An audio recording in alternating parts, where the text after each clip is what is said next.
Dear viewers, you are warmly welcome in this lecture. Kindly subscribe this channel and also press the bell icon below so that you could be notified about any new video from Biology Guardian. Thank you.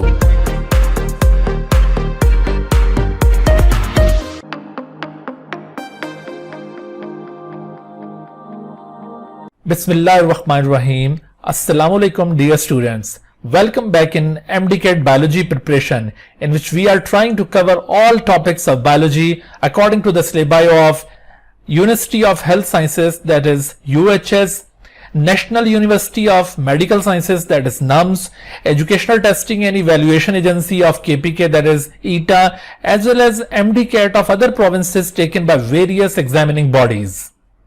Today we are going to start lecture number 12, in which we will cover some more topics of biological molecules. आज के lecture के जो हमारे learning objectives हैं, जिन topics को हमने आज के लेक्चर में कवर करना है, उनमें हमने इंपॉर्टेंस ऑफ वाटर की बात करनी है और वाटर की इंपॉर्टेंस, वाटर की डिफरेंट कैरेक्टरिस्टिक्स की बुनियाद पर डिस्कस की जाएंगी. मिसाल के तौर पर हाई पोलैरिटी या सॉल्वेंट प्रॉपर्टी वाटर की एक प्रॉपर्टी है, वाटर की एक कैरेक्टरिस्टिक है, और इसकी बुनियाद पर जो वाटर का रोल लिविंग बॉडीज में डिटरमिन्ड होता है, उसको हम आज के लेक्चर में डिस्कस करेंगे. इसके साथ साथ हाइड्रोजन बॉन्डिंग, कोहिजन और एडहीजन, ये मजीद कुछ वाटर की प्रॉपर्टीज हैं, और इन प्रॉपर्टीज की बेसिस के ऊपर भी जो वाटर का रोल लिविंग बॉडीज में स्टैब्लिश हो रहा है, उसको आज के लेक्चर में हम कवर करेंगे. इसके साथ साथ high specific heat capacity, hydrophobic exclusion, उसके बाद high specific heat of vaporisation, ये मजीद कुछ प्रॉपर्टीज हैं. इनकी बेसिस के ऊपर भी जो वाटर का फंक्शन लिविंग बॉडीज के लिए डिटरमिन्ड होगा, उसको भी कवर किया जाएगा. इसके साथ साथ lower density of ice, ionisation property, और आखिर में protection property of the water. इनकी बुनियाद के ऊपर भी वाटर के फंक्शंस को, वाटर के रोल को लिविंग बॉडीज के अंदर हम एक्सप्लोर करेंगे. तो ये टॉपिक्स इंशाल्लाह इस लेक्चर के एंड तक हमने कवर करने हैं. तो आपने इस लेक्चर के एंड तक हमारे साथ रहना है, ताकि इन टॉपिक्स से मुताल्लिक जो इंपॉर्टेंट एमसीक्यूज MDCAT में पूछे जाते हैं, उनको आप अच्छी तरह से कवर कर सकें, क्योंकि ये एक बड़ा अहम टॉपिक है और यहां से एमसीक्यूज आने का बड़ा चांस होता है. तो आइए लेक्चर का बाकायदा आगाज करते हैं. लेकिन इससे पहले एक बात याद रखिए कि लेक्चर के इख्तिताम पर जब आपकी प्रिपरेशन कंप्लीट हो जाएगी, आप लेक्चर के सभी टॉपिक्स को अच्छी तरह से अंडरस्टैंड कर चुके होंगे और अपनी बुक से भी इन टॉपिक्स को प्रॉपरली रीड कर चुके होंगे, तो आप इस लेक्चर की डिस्क्रिप्शन में मौजूद एक टेस्ट के लिंक को क्लिक करके इस लेक्चर से रिलेटेड एमसीक्यूज पर मुश्तमिल एक असाइनमेंट हासिल कर सकते हैं. गूगल फॉर्म के थ्रू वो असाइनमेंट आपके पास ओपन हो जाएगी और आप उसको ऑनलाइन अटेम्प्ट करेंगे, और अटेम्प्ट करने के बाद उसे आप सबमिट कीजिएगा. तो जैसे ही आप उसे सबमिट करेंगे तो आपको उसका रिजल्ट भी मिल जाएगा. और अगर कोई क्वेश्चन आपको कंफ्यूजिंग लगे, आपको समझ में ना आए, या आप उसमें कोई डिस्कस करना चाहते हैं, then you can feel free to contact with me. उसके बाद आगे बढ़ते हैं हम. हमारा जो अगला टॉपिक है आज के लेक्चर में, वो है इंपॉर्टेंस ऑफ वाटर. अभी हमने बात की थी कि water is the most abundant biomolecule. तो जब ये मोस्ट अबंडेंट बायोमोलिक्यूल है, तो इसका मतलब है ये इंपॉर्टेंट भी इसी लिहाज से बहुत ज्यादा होगा. तो हम इसकी जो इंपॉर्टेंस है उसको भी हम एनालाइज करेंगे इसकी डिफरेंट प्रॉपर्टीज की बेसिस के ऊपर. लेकिन इससे पहले हम देखते हैं कि लिविंग बॉडीज के अंदर वाटर का प्रोपोर्शन कितना होता है. अगर आप किसी लिविंग सेल के अंदर minimum proportion of water observe करें, तो आपको बोन सेल्स के अंदर 20%, जस्ट 20% बोन सेल के अंदर आपको वाटर मिलेगा. जैसे ये एक बोन सेल है, ऑस्टियोसाइट. ऑस्टियोसाइट एक बोन सेल की टाइप है, और इस ऑस्टियोसाइट में जस्ट 20% वाटर होता है, और इसी वजह से ये ऑस्टियोसाइट बहुत हार्ड सेल होता है. और इसके मुकाबले में अगर हम किसी लिविंग सेल के अंदर मैक्सिमम प्रोपोर्शन वाटर का ऑब्जर्व करें, तो वो मैक्सिमम प्रोपोर्शन आपको ब्रेन सेल्स के अंदर मिलेगा. ब्रेन सेल्स में तकरीबन कोई 85 to 90% या 89% के करीब वाटर आपको मिलता है. तो ये देखिए ब्रेन सेल्स, न्यूरॉन्स, उनके अंदर आपको 85 to 89% वाटर मिलेगा. ये मैक्सिमम प्रोपोर्शन है वाटर का किसी लिविंग सेल के अंदर, और ये मिनिमम प्रोपोर्शन है वाटर का किसी लिविंग सेल के अंदर. लेकिन एवरेज अगर हम किसी भी लिविंग बॉडी की बात करें, जैसे अभी हमने प्रोकैरियोट्स और यूकैरियोट्स के हवाले से बात की थी, तो average 70% of any living body consist of water. जैसे मैंने अभी आपसे क्वेश्चन भी पूछा था कि अगर किसी शख्स का बॉडी वेट 100 किलोग्राम है तो ऐसी सूरत में उस बॉडी के अंदर कितने किलोग्राम वाटर होगा, तो आपने ये अज्यूम करना है उसके अंदर 70% वाटर है। अगर 100 किलोग्राम उसका बॉडी वेट है तो ऐसी सूरत में जो वाटर की परसेंटेज होगी वो 70 किलोग्राम हो जाएगी। और अगर बॉडी वेट किसी का 50 केजी है तो आप इसी तरह से 70% उसका कैलकुलेट करेंगे। तो यूं आपसे ये प्रोपोर्शन के क्वेश्चन पूछे जा सकते हैं। अच्छा, अभी हमने बात की थी कि वाटर मोस्ट अबंडेंट बायोमॉलिक्यूल है, तो हम इसकी सिग्निफिकेंस को इसकी डिफरेंट प्रॉपर्टीज की बेसिस के ऊपर डिस्कस करते हैं। तो ये जो डिफरेंट प्रॉपर्टीज हैं वाटर की, जो इसको लिविंग बॉडीज के लिए एक बहुत ही इंपॉर्टेंट, एक यूजफुल कंपाउंड बनाती हैं, वो प्रॉपर्टीज क्या हो सकती हैं? जैसे हाई पोलैरिटी या solvent property of the water, इसकी बुनियाद पर वाटर का क्या रोल है अभी हमने आइडेंटिफाई करना है। बिल्कुल इसी तरह से हाइड्रोजन बॉन्डिंग, हाइड्रोजन बॉन्डिंग क्या है और इसकी बुनियाद पर वाटर का क्या रोल सजेस्ट हो रहा है लिविंग बॉडी के लिए, इसको हमने एक्सप्लोर करना है। फिर कोहीजन एंड एडहीजन के बारे में हम देखेंगे कि इनकी वजह से वाटर का क्या रोल डिटरमिन होता है। हाई स्पेसिफिक हीट कैपेसिटी और high specific heat of vaporisation are two more properties जिसकी वजह से वाटर का एक स्पेसिफिक रोल डेवलप होगा, उसको हमने आइडेंटिफाई करना है। And similarly hydrophobic exclusion, lower density of ice और ionization property and finally protection. तो इन तमाम प्रॉपर्टीज की बेसिस के ऊपर वाटर का जो रोल लिविंग बॉडी के अंदर ऑब्जर्व किया जाएगा या इसका जो रोल लिविंग बॉडी के लिए स्टैब्लिश होता है, उस रोल को हमने आइडेंटिफाई करना है। आपने गौर से ये डिस्कशन देखना है और उसमें से आपने उस रोल को पर्टिकुलरली आइडेंटिफाई करना है कि what is the role of water based upon this property, what is the role of water based upon this property. इस तरह के क्वेश्चंस यहां से हो सकते हैं। तो सबसे पहले बात करते हैं इसमें हाई पोलैरिटी या सॉल्वेंट प्रॉपर्टी से क्या मुराद है। देखो, वाटर को हम आमतौर पर बाइपोलर मॉलिक्यूल कहते हैं। Water is generally called as bipolar molecule. तो इसकी ये जो बाइपोलैरिटी है कि ये बाइपोलर मॉलिक्यूल है, यानी दो पोल्स इसके बने हुए हैं। जैसे आपको ये एक एंड पर नेगेटिव पोल बना हुआ नजर आ रहा है और ये दूसरे एंड्स के ऊपर ये पॉजिटिव पोल आपको ये नजर आ रहा है। तो इस तरह से आपको ये वाटर के अंदर ना दो पोल्स महसूस हो रहे हैं, एक पोल नेगेटिव और दूसरा पोल पॉजिटिव है। तो ये पोल्स कैसे स्टैब्लिश हुए, वाटर बाइपोलर किस तरह से हो गया, तो इसको समझने के लिए जरा हमें वाटर मॉलिक्यूल की केमिस्ट्री को अंडरस्टैंड करना होगा। देखो, वाटर जिसका मॉलिक्यूलर फार्मूला है H2O, तो इसमें आप देख रहे हैं कि ये सिंगल ऑक्सीजन एटम के साथ दो हाइड्रोजन एटम्स इस तरह से अरेंज हैं। तो असल में देखो कि ये हाइड्रोजन और ऑक्सीजन के दरमियान यहां पर जो बॉन्ड फॉर्म हो रहा है वाटर मॉलिक्यूल के अंदर, ये बॉन्ड बेसिकली एक पोलर कोवेलेंट बॉन्ड है। This is actually a polar covalent bond. Covalent bond आप जानते हैं, केमिस्ट्री में आप बड़ी डिटेल से ये कोवेलेंट बॉन्ड पढ़ते हैं। कोवेलेंट बॉन्ड एक ऐसा बॉन्ड होता है जो किसी भी दो एटम के इलेक्ट्रॉन शेयरिंग के जरिए फॉर्म हो। जैसे ऑक्सीजन ने अपना इलेक्ट्रॉन शेयर किया, हाइड्रोजन ने अपना इलेक्ट्रॉन शेयर किया, और दोनों के इलेक्ट्रॉन शेयरिंग से जो बॉन्ड बनेगा वो कोवेलेंट बॉन्ड होगा। लेकिन ये पोलर कोवेलेंट बॉन्ड है। अब ये पोलर कोवेलेंट बॉन्ड किसे कहा जाता है? देखिए, आप देख रहे हैं कि ये जो शेयर्ड इलेक्ट्रॉन्स हैं वो ऑक्सीजन की तरफ ज्यादा closely associated as compared to hydrogen.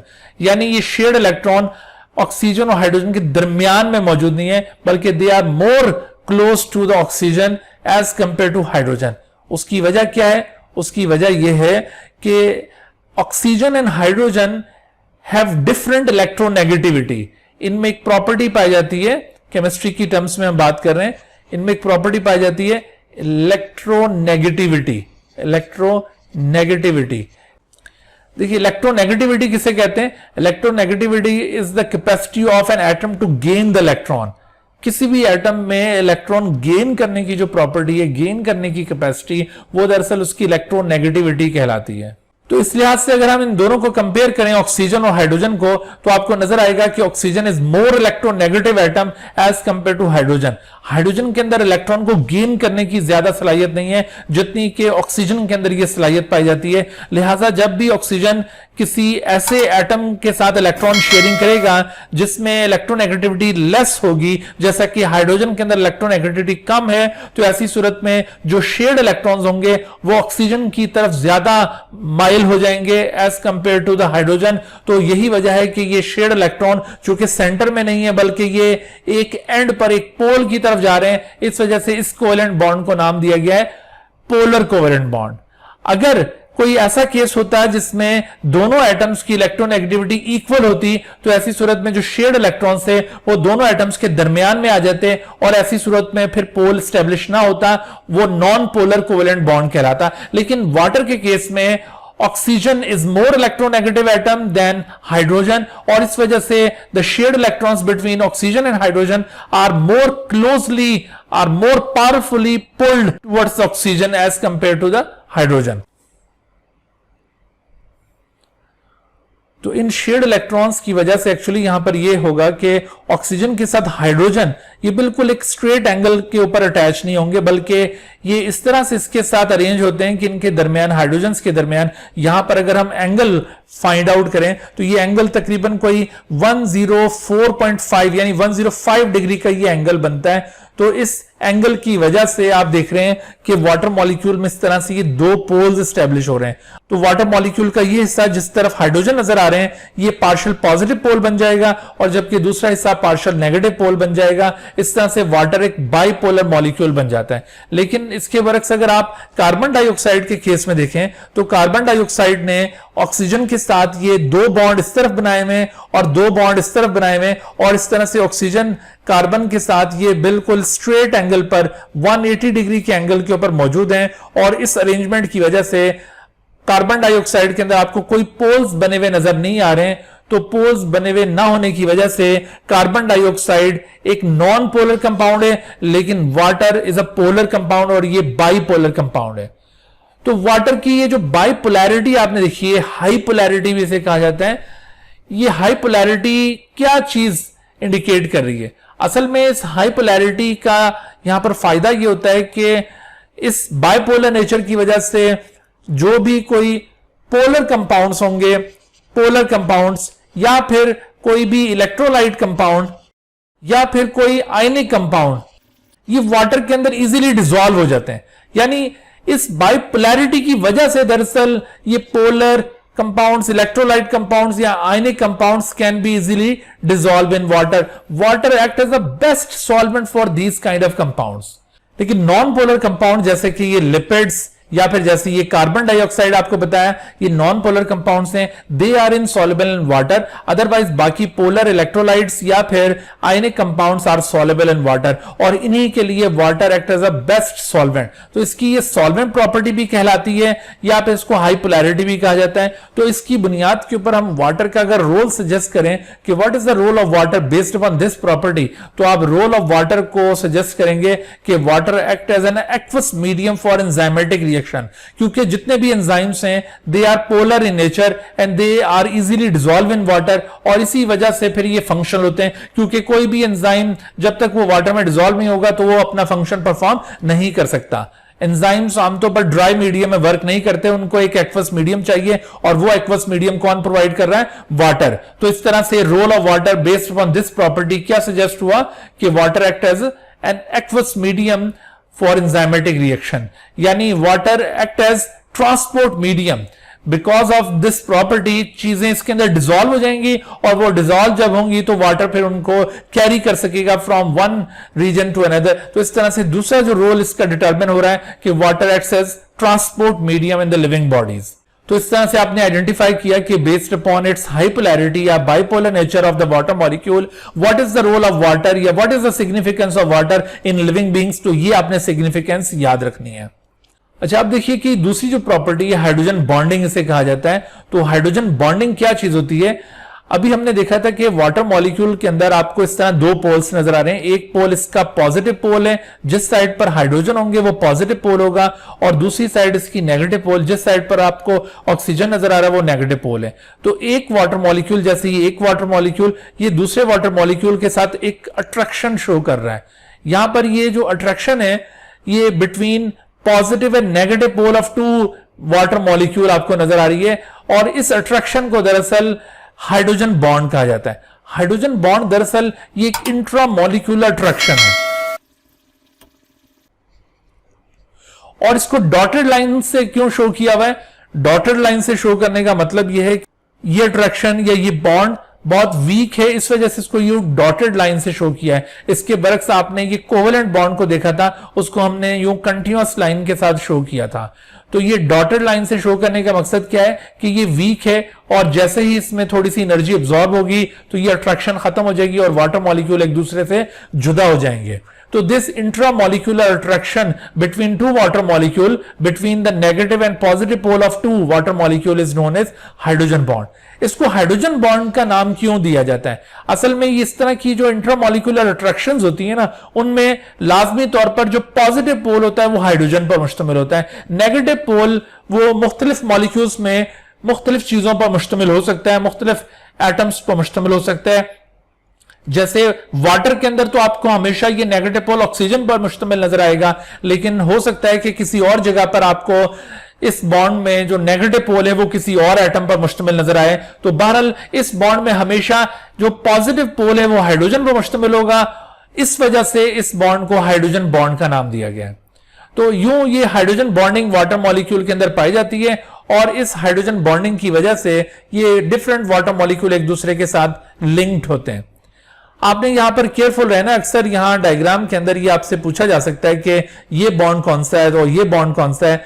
तो किसी भी एक वाटर मॉलिक्यूल के अंदर जो आपको बॉन्ड नजर आ रहे हैं ना, the bonds present between hydrogen and oxygen with in the water molecule, वो तो कोवेलेंट बॉन्ड है, उसे कोवेलेंट बॉन्ड कहा जाएगा। The bond present between oxygen and hydrogen within the same water molecule, वो कोवेलेंट बॉन्ड है। लेकिन bond present between oxygen and hydrogen of two different water molecule, उसे क्या कहा जाएगा? उसे कहा जाएगा हाइड्रोजन बॉन्ड। तो ये जरा केयरफुल रहना, ये अक्सर यहां से पूछा जाता है तो इसमें मिस्टेक हो जाती है। ये वर्डिंग में भी क्वेश्चन आ सकता है या फिर इस तरह डायग्राम दिखा के भी आपसे ये क्वेश्चन पूछा जा सकता है। तो ये तो हमने हाइड्रोजन बॉन्डिंग इसकी डिस्कस की। Now what is the role of water based upon this property? तो इस प्रॉपर्टी की बेसिस के ऊपर हम रोल ऑफ वाटर को अगर गेस करें तो इसका रोल बनता है कि it maintains the water in liquid state.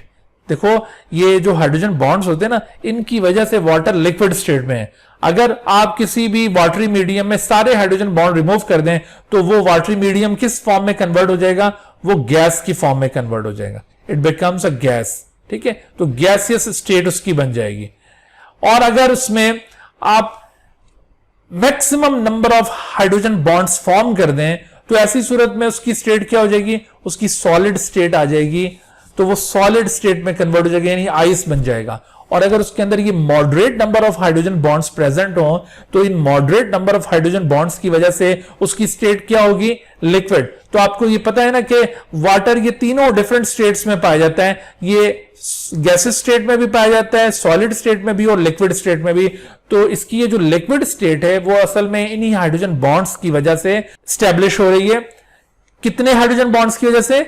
Maximum hydrogen bonds नहीं और ना ही मिनिमम हाइड्रोजन बॉन्ड। हमेशा याद रखना, moderate number of hydrogen bonds establish the water in liquid state.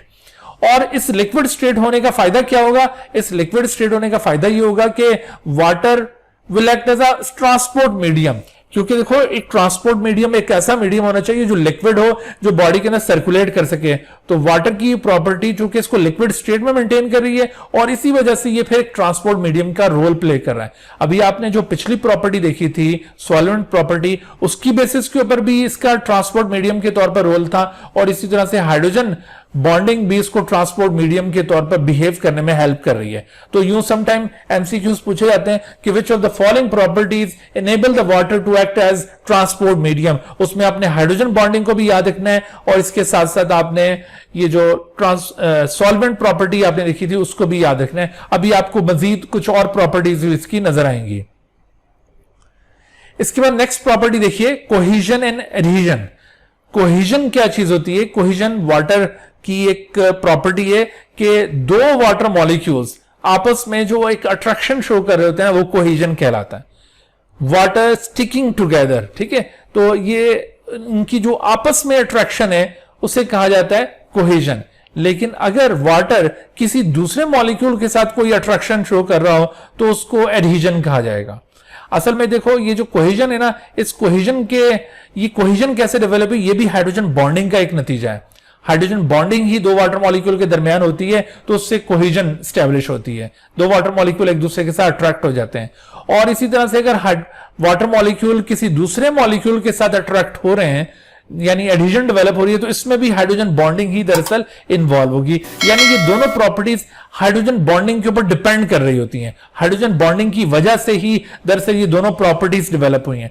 और अब इन दोनों प्रॉपर्टीज का फायदा क्या होता है? देखो, ये आप देख रहे हैं कि किसी कंटेनर के अंदर, मिसाल के तौर पर ये वॉल ऑफ द कंटेनर आपको नजर आ रही है, तो इस वॉल ऑफ कंटेनर के साथ वाटर की अट्रैक्शन है और आपस में भी वाटर मॉलिक्यूल एक दूसरे के साथ ये अट्रैक्शन शो कर रहे हैं। तो ये दरमियान वाली वाटर मॉलिक्यूल्स के दरमियान अट्रैक्शन कोहेजन, और ये जो वॉल ऑफ कंटेनर के साथ इनकी अट्रैक्शन है, इसको कहा गया है एडहीजन। ठीक है, तो इस तरह से किसी भी कंटेनर के अंदर वाटर मॉलिक्यूल्स की जो प्रेजेंस है वो इन्हीं प्रॉपर्टीज की वजह से। देखो, इसको एक सिंपल एग्जांपल के साथ अगर हम वाजे करें, मिसाल के तौर पर अगर आपसे पूछा जाए कि एक बीकर के अंदर आप अगर पानी को ड्रॉप बाय ड्रॉप यहां से गिराते हैं, तो ये एक ड्रॉप पानी का गिरा, फिर इसने दूसरा ड्रॉप आपने गिराया, तो ड्रॉप बाय ड्रॉप अगर पानी को गिरा रहे हैं, तो क्या मतलब है, यहां पर पानी की ड्रॉप्स गिर गिर के इस तरह से ड्रॉप्स का कोई हीप यहां पर डेवलप होना शुरू हो जाएगा, यानी कोई इस तरह ढेर लगना शुरू हो जाएगा वाटर ड्रॉप्स का? नहीं, बल्कि जैसे जैसे ड्रॉप्स ऑफ वाटर यहां पे गिरते रहेंगे, तो बिकॉज ऑफ दीज प्रॉपर्टीज वो वाटर यूं इस कंटेनर के अंदर फैलता चला जाएगा और वो सारे मॉलिक्यूल्स यूं इस तरह से एक कंटेनर के अंदर यूं बिल्कुल एक लेवल फॉर्म कर लेंगे और कंटेनर की वॉल के साथ भी इसी तरह से ये चिपक जाएंगे।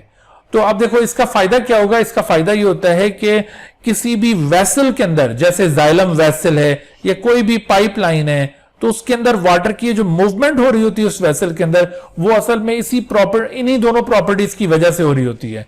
लिहाजा आप ये एक्सप्लेन कर सकते हैं कि कोहेजन और एडहीजन की वजह से वाटर का रोल क्या बनता है। Water act as a transport medium. Again देखो, ये कोहेजन और एडहीजन मजीद ये प्रॉपर्टीज ऐसी हैं जो वाटर को ट्रांसपोर्ट मीडियम के तौर पर बिहेव करने में हेल्प कर रही है। इससे पहले मैंने आपको हाइड्रोजन बॉन्डिंग बताया और मैंने अभी आपको साथ एक्सप्लेन किया है कि असल में ये दोनों प्रॉपर्टीज भी हाइड्रोजन बॉन्डिंग की वजह से ही डेवलप हुई हैं। तो इस तरह से hydrogen bonding itself, cohesion and adhesion, और इससे पहले जो हमने सॉल्वेंट प्रॉपर्टीज डिस्कस की थी, तो इनकी बेसिस के ऊपर वाटर का as transport medium role establish हो रहा है लिविंग बॉडीज के अंदर। तो अब देखिए, वाटर की एक और प्रॉपर्टी है स्पेसिफिक हीट कैपेसिटी। तो सबसे पहले स्पेसिफिक हीट कैपेसिटी को डिफाइन करते हैं और उसके बाद फिर देखते हैं कि वाटर का इस प्रॉपर्टी की बुनियाद पर क्या रोल डिटरमिन्ड होता है। आपने फिजिक्स के अंदर इस टॉपिक को ज्यादा अच्छी तरह से कवर किया होगा। देखिए, हीट कैपेसिटी दो तरह से कंसिडर की जाती है, एक स्पेसिफिक हीट कैपेसिटी है और इसी तरह से एक मोलर हीट कैपेसिटी है। इन दोनों हीट कैपेसिटीज में क्या फर्क है, ये अभी हम इसको एक्सप्लोर करते हैं। आप उससे पहले देखिए कि हम अगर स्पेसिफिक हीट कैपेसिटी को डिफाइन करें तो क्या वर्डिंग हो सकती है। Specific heat capacity of water is the amount of heat in terms of number of calories या in terms of joules required by per unit mass of a substance for minimum increase in its temperature। और वो minimum increase in temperature क्या होगा? वो minimum increase in temperature दरअसल 1 degree centigrade या 1 kelvin होगा। यानी किसी भी सब्सटेंस का जो यूनिट मैस है, और यूनिट मैस हम किसको कह रहे हैं? यूनिट मैस का मतलब है कि 1 ग्राम, ठीक है, 1 ग्राम ऑफ द सब्सटेंस, या फिर आप इसको 1 किलोग्राम भी कह सकते हैं। तो इस तरह से आप कोई भी यूनिट मैस ले लें एक पर्टिकुलर सब्सटेंस का, एक प्योर सब्सटेंस का एक यूनिट मैस, और उस यूनिट मैस में अगर आप कुछ हीट इनकॉर्पोरेट करते हैं in the form of calories या फिर जाउल्स की फॉर्म में, अगर आप हीट उसके अंदर इनकॉर्पोरेट करते हैं और उस यूनिट मैस के अंदर मिनिमम इंक्रीज टेक प्लेस होता है टेम्परेचर के अंदर without any change of the phase of the substance. यानी अगर वो सब्सटेंस सॉलिड है तो वो गैस में कन्वर्ट नहीं होना चाहिए, या अगर गैस है तो वो इसी तरह से लिक्विड में कन्वर्ट ना हो। तो इस तरह से आप उस सब्सटेंस का फेज चेंज किए बगैर उस सब्सटेंस के अंदर हीट इनकॉर्पोरेट करते हैं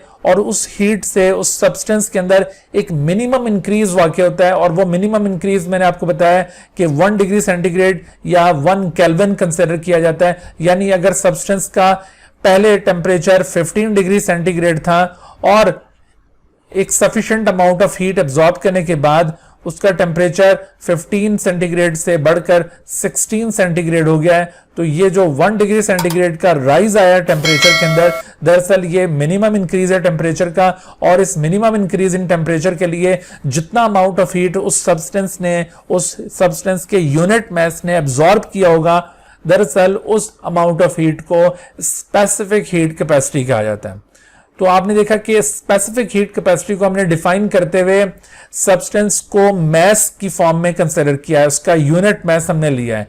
लेकिन अगर किसी सब्सटेंस का मोल हम लेते हैं, उसका यूनिट मोल अगर हम लेते हैं और उसके अंदर अमाउंट ऑफ हीट को कैलकुलेट करते हैं for minimum increase in its temperature, वही 1 डिग्री सेंटीग्रेड या 1 केल्विन, तो इस तरह से एक मोल ऑफ द सब्सटेंस के अंदर जो अमाउंट ऑफ हीट एब्जॉर्ब होगी उसे मोलर हीट कैपेसिटी कहा जाएगा। तो मोलर हीट कैपेसिटी और स्पेसिफिक हीट कैपेसिटी में ये थोड़ा सा मामूली सा फर्क है।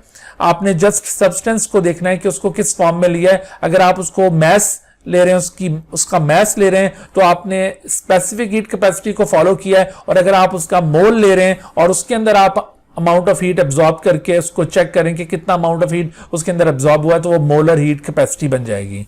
बहरहाल स्पेसिफिक हीट कैपेसिटी अगर उसको रिप्रेजेंट करना हो कि स्पेसिफिक हीट कैपेसिटी को हम कैसे रिप्रेजेंट करें, तो specific heat capacity of water can be represented bye, अगर हम वाटर की स्पेसिफिक हीट कैपेसिटी को रिप्रेजेंट करना चाहते हैं तो उसको इस तरह से रिप्रेजेंट किया जा सकता है कि number of calories absorbed in 1 gram of water to raise its temperature up to 1 degree centigrade और 1 केल्विन। यानी वाटर का अगर आपके पास 1 ग्राम मौजूद है, ठीक है, 1 ग्राम वाटर में आप कितने कैलोरीज एब्जॉर्ब करेंगे कि उसका टेम्परेचर 1 डिग्री सेंटीग्रेड राइज कर जाए, जिसको हमने मिनिमम इंक्रीज कहा था, तो वो नंबर ऑफ कैलोरीज दरअसल वाटर की स्पेसिफिक हीट कैपेसिटी होगी। और वाटर की ये स्पेसिफिक हीट कैपेसिटी है कितने कैलोरीज इस 1 ग्राम को रिक्वायर्ड होंगे 1 डिग्री सेंटीग्रेड टेम्परेचर राइज करने के लिए, दरअसल वो वैल्यू है 1 कैलोरी। यानी 1 कैलोरी एनर्जी अगर 1 ग्राम वाटर के अंदर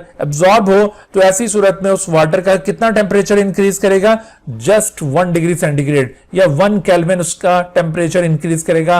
और याद रखिए कि ये 1 डिग्री सेंटीग्रेड या 1 केल्विन टेम्परेचर राइज, ये कितना राइज कंसिडर किया गया है, this is supposed to be minimum increase in temperature. इसको क्या कहा गया है, मिनिमम इंक्रीज इन टेम्परेचर। तो इस मिनिमम इंक्रीज के लिए जो अमाउंट ऑफ हीट वाटर को रिक्वायर्ड होगा, वाटर के 1 ग्राम को रिक्वायर्ड होगा, वो अमाउंट ऑफ हीट कितना है, वो अमाउंट ऑफ हीट दरअसल 1 कैलोरी है।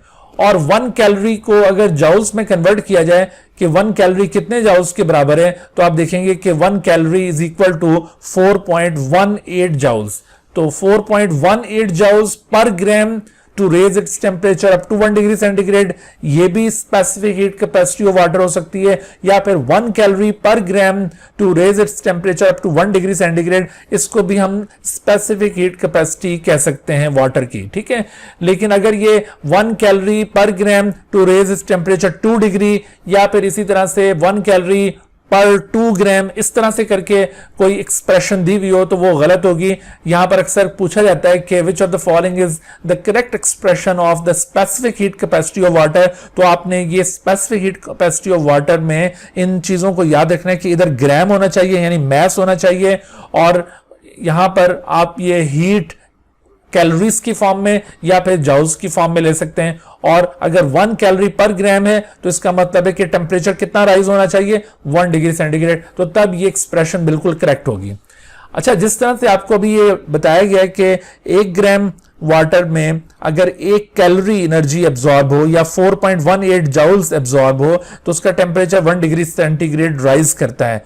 तो अगर आपसे पूछा जाए कि भाई 2 ग्राम वाटर के अंदर, ठीक है, 2 ग्राम वाटर के अंदर अगर सेम इतना ही टेम्परेचर राइज करना हो, 2 ग्राम वाटर में अगर सेम इतना ही टेम्परेचर राइज करना हो, यानी 1 डिग्री सेंटीग्रेड या फिर 1 केल्विन, जो कि हम मिनिमम इंक्रीज कंसिडर करते हैं टेम्परेचर के अंदर, इस मिनिमम इंक्रीज इन टेम्परेचर के लिए 2 ग्राम वाटर को कितनी हीट दरकार होगी।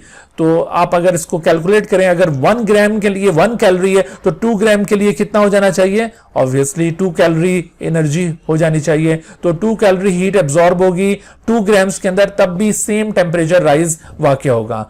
और इसी तरह से अगर 3 ग्राम्स आप वाटर के यहां पर लेते हैं तो 3 ग्राम्स वाटर में ऑब्वियसली 3 कैलोरीज रिक्वायर्ड होंगी to raise its temperature up to 1 degree centigrade और 1 केल्विन।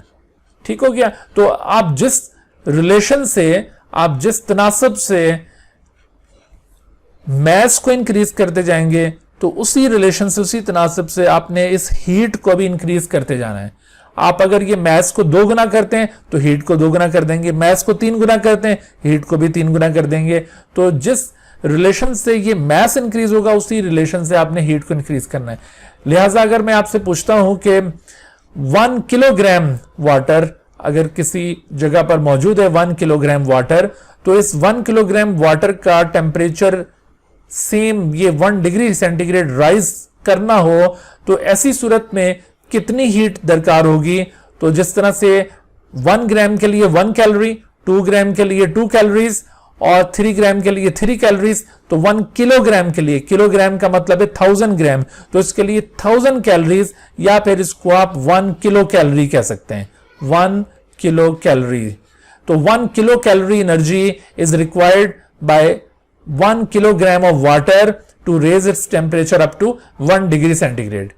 लिहाजा अब अगर आपसे पूछा जाता है कि भाई आप बताइए कि ये करेक्ट एक्सप्रेशन है स्पेसिफिक हीट कैपेसिटी की, ठीक है, ये करेक्ट एक्सप्रेशन है स्पेसिफिक हीट कैपेसिटी की, या फिर ये जो इससे पहले आपको वैल्यू बताई थी 1 calorie per gram, this one is correct expression of specific heat capacity of water, या both of them are correct values for specific heat capacity of water. तो इस तरह से अगर ये क्वेश्चन पूछा जाए, ये ऑप्शंस आपको दिए हुए हों कि ये 1 calorie per gram to raise its temperature up to 1 degree centigrade, या 1 kilo calorie per kilogram to raise its temperature up to 1 degree centigrade और 1 केल्विन, तो बताइए इन दोनों में से कौन सी वैल्यू करेक्ट है। तो बास बच्चे समझ रहे होते हैं शायद ये जो पहले वाली वैल्यू थी यही करेक्ट होगी, ऐसा नहीं है, ये दोनों ही वैल्यूज बिल्कुल करेक्ट हैं। असल में दोनों के अंदर एक ही कॉन्सेप्ट शो किया गया है। हाँ, अगर ये इस तरह से दिया हुआ हो किसी जगह पर कि 1 कैलोरी लेकिन उसके साथ आगे किलोग्राम यूनिट यूज किया हुआ है इंस्टेड ऑफ ग्राम, यहां पर किलोग्राम गिवन है, और फिर ये 1 डिग्री सेंटीग्रेड टेम्परेचर इसका राइज दिखाया गया है, तो ऐसी सूरत में ये इनकरेक्ट हो जाएगा। और इसी तरह से अगर हीट किलो कैलोरी में दी हुई है 1 किलो कैलोरी, लेकिन आगे जो मैथ्स दिया हुआ है वो ग्राम्स में दिया हुआ है, तो ऐसी सूरत में भी ये इनकरेक्ट हो जाएगा। ठीक है, तो आपने याद रखना है कि which one is correct expression. So ये भी करेक्ट एक्सप्रेशन है, ये भी करेक्ट एक्सप्रेशन है, so both of them are correct expressions of specific heat capacity of water. अच्छा, बिल्कुल इसी तरह से जैसे अभी हमने ये मैथ्स के साथ इसका रिलेशन देखा है कि आप जैसे जैसे मैथ्स को इंक्रीज करते जा रहे थे तो साथ साथ आपको ये हीट भी इंक्रीज करनी पड़ी थी। लेकिन अगर हम यहां पर इस तरह से बात करें कि सेम उतना ही मैथ्स लिया जाए, दैट इज 1 ग्राम, और इसका जो टेम्परेचर है अब 1 डिग्री सेंटीग्रेड राइज करने के बजाय इसका टेम्परेचर हम बढ़ाना चाहते हैं 2 डिग्री सेंटीग्रेड, तो बताइए कि अब ये 2 डिग्री सेंटीग्रेड टेम्परेचर राइज करने के लिए इस 1 ग्राम ऑफ वाटर को कितनी हीट रिक्वायर्ड होगी। तो हमने देखो अब मैथ्स को चेंज नहीं किया, मैथ्स को उतना ही रखा है, लेकिन हम टेम्परेचर बढ़ा रहे हैं। तो अब देखो ये जो हीट है ये टेम्परेचर के अकॉर्डिंग इसको इंक्रीज करना पड़ेगा। अगर 1 ग्राम वाटर का टेम्परेचर 1 डिग्री राइज करना हो तो 1 कैलोरी चाहिए थी, अगर उसी 1 ग्राम वाटर का टेम्परेचर 2 डिग्री सेंटीग्रेड राइज करना हो तो ऑब्वियसली अब 2 कैलोरीज रिक्वायर्ड होंगी, 2 कैलोरीज। बिल्कुल इसी तरह से अगर आपसे कहा जाए कि भाई सेम उसी 1 ग्राम ऑफ वाटर का टेम्परेचर 3 डिग्री सेंटीग्रेड राइज करना हो तो अब कितनी हीट चाहिए होगी, तो आप इसी तरह से उसको 3 गुना कर दीजिए। 3 डिग्री सेंटीग्रेड राइज के लिए अब ये 2 कैलोरी के बजाय 3 कैलोरीज हो जाएगी ये अमाउंट। तो इस तरह से जैसे जैसे आप ये टेम्परेचर को रेज कर रहे हैं उसके अकॉर्डिंगली आपको हीट भी इंक्रीज करनी पड़ेगी। और इससे पहले वाली एग्जांपल में मैंने अभी आपको बताया कि आप जैसे जैसे मैथ्स को इंक्रीज कर रहे थे तो उसके अकॉर्डिंगली भी आपको ये हीट इंक्रीज करनी पड़ती है। तो इसका मतलब है कि ये जो हीट है, हीट यानी एनर्जी, ये हीट एनर्जी असल में दोनों फैक्टर्स के ऊपर डिपेंड कर रही है। कौन से दोनों फैक्टर्स? ये मैस के ऊपर भी डिपेंडेंट है, this is mass of the substance, और ये जो राइज इन टेम्परेचर आ रहा है उसके ऊपर भी डिपेंडेंट है, राइज इन टेम्परेचर। अगर आप मैस इंक्रीज करते हैं तो उसके अकॉर्डिंगली आपको हीट एनर्जी इंक्रीज करनी पड़ेगी। अगर आप ये राइज इन टेम्परेचर को रेज करते हैं तो ऐसी सूरत में भी आपको इस हीट एनर्जी को इंक्रीज करना पड़ेगा। तो this heat energy actually depends upon both these factors, mass as well as rise in temperature. और अगर आप ये दोनों के अंदर इंक्रीज करना चाहते हैं तो फिर आपको डुअल इंक्रीज करना पड़ेगा इस हीट एनर्जी के अंदर। मिसाल के तौर पर मैं आपसे पूछता हूं कि देखिए कि 2 ग्राम आपके पास वाटर मौजूद है and you want to increase the temperature of this water up to 2 degree centigrade. आप इसका टेम्परेचर पहले से 2 डिग्री सेंटीग्रेड ज्यादा करना चाहते हैं, तो अब बताइए कि इसमें कितनी हीट रिक्वायर्ड होगी। तो आपने इसको 2 दफा बढ़ाना है, यानी पहले आपने मैस के अकॉर्डिंग इसको इंक्रीज करना है, तो मैस के अकॉर्डिंग इसको इंक्रीज करें तो ये 2 कैलोरी हो जाता है, और आप फिर ये इस राइज इन टेम्परेचर के अकॉर्डिंग इसको फर्दर इंक्रीज करेंगे तो इस तरह से ये 2 से 4 हो जाएगा। तो ये इसका आंसर क्या होगा? 4 calorie heat is required to raise the temperature of 2 gram of water up to 2 degree centigrade. तो इस तरह के कुछ एमसीक्यूज भी आपसे यहां से पूछे जा सकते हैं, इनके ऊपर भी आपने तवज्जो रखनी है। अच्छा, दोबारा हम वापस उसी जगह पर आते हैं जैसे अभी हमने बात की कि 1 किलोग्राम आपके पास अगर मौजूद है वाटर का, तो उस 1 किलोग्राम का टेम्परेचर जस्ट 1 डिग्री राइज करने के लिए, जस्ट 1 डिग्री सेंटीग्रेड राइज करने के लिए कितनी हीट रिक्वायर्ड होगी? तो हमने अभी कैलकुलेट किया कि 1 kilo calorie heat is required, 1 kilo calorie heat is required. अच्छा, अगर 1 किलोग्राम वाटर का टेम्परेचर 1 डिग्री सेंटीग्रेड राइज करने के लिए 1 किलो कैलोरी रिक्वायर्ड है, तो ऑब्वियसली 2 किलोग्राम वाटर का टेम्परेचर 1 डिग्री सेंटीग्रेड राइज करने के लिए 2 किलो कैलोरीज चाहिए होंगी। इसी रिलेशन से आप इसको फर्दर इंक्रीज करते जाएं। अब आपसे एक सवाल पूछा जाता है, if the body weight of a person is 100 kilogram, एक शख्स है जिसका बॉडी वेट 100 किलोग्राम है, तो अगर किसी शख्स का बॉडी वेट 100 केजी हो तो आप मुझे बता सकते हैं कि उसकी बॉडी का जो टेम्परेचर है 37 डिग्री सेंटीग्रेड, बॉडी टेम्परेचर उसका कितना है? 37 डिग्री सेंटीग्रेड। तो इसका ये बॉडी टेम्परेचर 37 डिग्री सेंटीग्रेड से 38 डिग्री सेंटीग्रेड करने के लिए कितनी हीट रिक्वायर्ड होगी? 37 डिग्री सेंटीग्रेड टेम्परेचर को 38 डिग्री सेंटीग्रेड तक राइज करने के लिए इस बॉडी में कितनी हीट एब्जॉर्ब होनी चाहिए एटलीस्ट कि इसका टेम्परेचर 1 डिग्री सेंटीग्रेड राइज कर जाए। तो इस तरह का अगर क्वेश्चन पूछा जाए कि भाई इसका बॉडी वेट इस बंदे का इतना है और इसका टेम्परेचर 37 से 38 बढ़ाने के लिए कितनी हीट दरकार होगी, तो आपने फौरन क्या करना है? आपने इस शख्स में मौजूद वाटर के अमाउंट को कैलकुलेट करना है, और वाटर की परसेंटेज कितनी होती है अभी हमने डिस्कस की थी कि एक पर्सन के अंदर जो एवरेज परसेंटेज है इसकी वो कितनी होगी? वो है 70%। Since water is present 70% of the body, तो 70% का मतलब क्या है? अगर इस शख्स का बॉडी वेट 100 किलोग्राम है तो इसका 70% अगर आप कैलकुलेट करते हैं तो ये 70 किलोग्राम हो जाएगा। यानी हम अज्यूम करेंगे कि ये शख्स जिसका बॉडी वेट 100 किलोग्राम है उसके अंदर 70 किलोग्राम वाटर मौजूद है। अभी हमने डिस्कस किया कि दरअसल 1 किलोग्राम वाटर में 1 किलो कैलोरी एनर्जी एब्जॉर्ब हो तो उसका टेम्परेचर 1 डिग्री सेंटीग्रेड राइज करता है। तो इसी तरह से आप इसको माइंड में रखते हुए आप देखिए कि ये जो शख्स है जिसका बॉडी वेट 100 किलोग्राम है, अगर इसकी बॉडी में 70 किलोग्राम वाटर मौजूद है तो कम से कम 70 किलो कैलोरी हीट इसके अंदर एब्जॉर्ब होगी, तो तब जाकर इसकी बॉडी का temperature just 1 degree centigrade rise करेगा। ठीक है, तो इसके अंदर 70 किलो कैलोरी हीट एब्जॉर्ब होनी चाहिए, और 70 किलो कैलोरी हीट एब्जॉर्ब होगी तो तब जाकर इसका टेम्परेचर इतना राइज करेगा जो आपसे क्वेश्चन के अंदर पूछा गया है। इस तरह से आप इसको कैलकुलेट करेंगे। जब भी आपको किसी शख्स का यूं बॉडी वेट बताकर उसमें पूछा जाए कि उसके अंदर 1 डिग्री सेंटीग्रेड राइज करने के लिए कितनी हीट चाहिए, 2 डिग्री सेंटीग्रेड टेम्परेचर राइज के लिए कितनी हीट रिक्वायर्ड होगी, तो आपने सबसे पहले तो उसकी बॉडी में मौजूद वाटर को कैलकुलेट करना है। आपने जितना भी बॉडी वेट होगा उसका आपने 70% कैलकुलेट करना है, और जो आपको उसका 70% मिलेगा, जैसे मिसाल के तौर पर 100 किलोग्राम था तो 70 kg 70% बनेगा, और अगर इधर 50 किलोग्राम इसका बॉडी वेट होता तो फिर 70% उसका 35 kg हो जाता, और अगर 35 kg होता तो ऑब्वियसली फिर ये जो एनर्जी थी, हीट एनर्जी, वो भी फिर 35 किलो कैलोरी हो जाती। तो इस तरह से आप इस तरह के एमसीक्यूज को सॉल्व कर सकते हैं। अच्छा, अब यहां पर जरा सा इमेजिन कीजिए कि वाटर की ये जो स्पेसिफिक हीट कैपेसिटी है ना, जिसकी वजह से ऐसा हुआ है कि इस शख्स में 70 किलो कैलोरी एनर्जी एब्जॉर्ब हुई है, तो कहीं जाकर उसका temperature just 1 degree centigrade rise हुआ है। आप इमेजिन कीजिए कि अगर इस शख्स की बॉडी में इतना वाटर ना होता बल्कि इतना आयरन भरा हुआ होता इसके अंदर।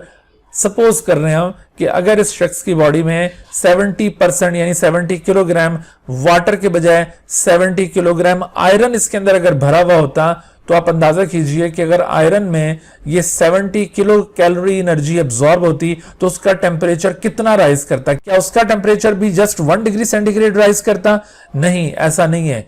आयरन में अगर इतनी हीट एब्जॉर्ब हो तो ऐसी सूरत में उसका टेम्परेचर सेवरल डिग्री राइज कर जाएगा। वो क्यों? वो इस वजह से कि आयरन की हीट कैपेसिटी बहुत कम है। आयरन में जो मिनिमम इंक्रीज इन टेम्परेचर है, दैट इज 1 डिग्री सेंटीग्रेड, उसके लिए जो अमाउंट ऑफ हीट चाहिए वो 1 कैलोरी से बहुत कम है।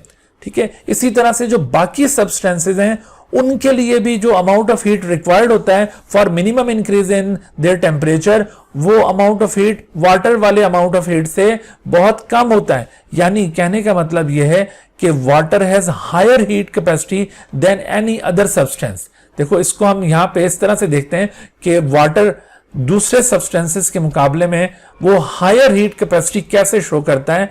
असल में होता यह है कि वाटर के अंदर जो हाइड्रोजन बॉन्डिंग पाई जाती है ना, water has relatively a very high heat capacity than any other substances due to its hydrogen bonding. तो वाटर में ये जो हाइड्रोजन बॉन्डिंग है, ये इस चीज के लिए रिस्पॉन्सिबल है कि वाटर की जो हीट कैपेसिटी है वो बाकी सब्सटेंसेस के मुकाबले में ज्यादा है। मिसाल के तौर पे आप देखिए कि हाइड्रोजन बॉन्डिंग क्या करती है, जब हीट एब्जॉर्ब होगी ना, जब ये हीट एब्जॉर्ब होगी किसी भी सब्सटेंस के अंदर, जब ये हीट एब्जॉर्ब होती है, तो हम यहां पर ये नोट डाउन करते हैं कि इस एब्जॉर्ब्ड हीट की वजह से होता क्या है। तो अगर किसी सब्सटेंस में ये हीट एब्जॉर्ब होगी तो this absorbed heat will perform 2 effects on that substance. ठीक है, इसकी वजह से वो जो 2 इफेक्ट कॉज होने ना, वो 2 इफेक्ट कॉज क्या होंगे? नंबर वन ये है कि उस एब्जॉर्ब्ड हीट ने उसकी बॉन्डिंग का ब्रेक डाउन करना है, break down of the bonding. तो एक इफेक्ट तो ये absorbed heat break down of bonding cause कर रही है। और उसके बाद दूसरा इफेक्ट क्या है? दूसरा इफेक्ट ये है कि इस एब्जॉर्ब्ड हीट की वजह से rise in temperature take place होगा। तो ये 2 इफेक्ट्स एब्जॉर्ब्ड हीट की वजह से परफॉर्म होते हैं, break down of bonding in the substance and second thing is the rise in temperature. अब चूंकि वाटर के अंदर होते हैं हाइड्रोजन बॉन्ड्स, हाइड्रोजन बॉन्ड्स ये बहुत ही वीक फोर्स है, ये एक इंट्रामोलिकुलर फोर्स है। और आपको याद होगा हमने अभी पिछले लेक्चर के अंदर जब हाइड्रोजन बॉन्डिंग डिस्कस की थी तो आपको बताया था कि हाइड्रोजन बॉन्ड्स को इस तरह से डॉटेड लाइन के साथ शो किया जाता है। उसकी वजह यह है कि ये वीक बॉन्ड है, लिहाजा जब ये हीट एब्जॉर्ब होती है तो ज्यादातर ये हीट हाइड्रोजन बॉन्डिंग को तोड़ने में यूटिलाइज हो जाती है। चूंकि ज्यादातर हीट हाइड्रोजन बॉन्डिंग को तोड़ने में यूटिलाइज हो जाती है, इसलिए हीट का जो दूसरा इफेक्ट है वो बहुत कम जाहिर होता है। Because much of the heat absorbed by water is utilise in the breakdown of hydrogen bonding.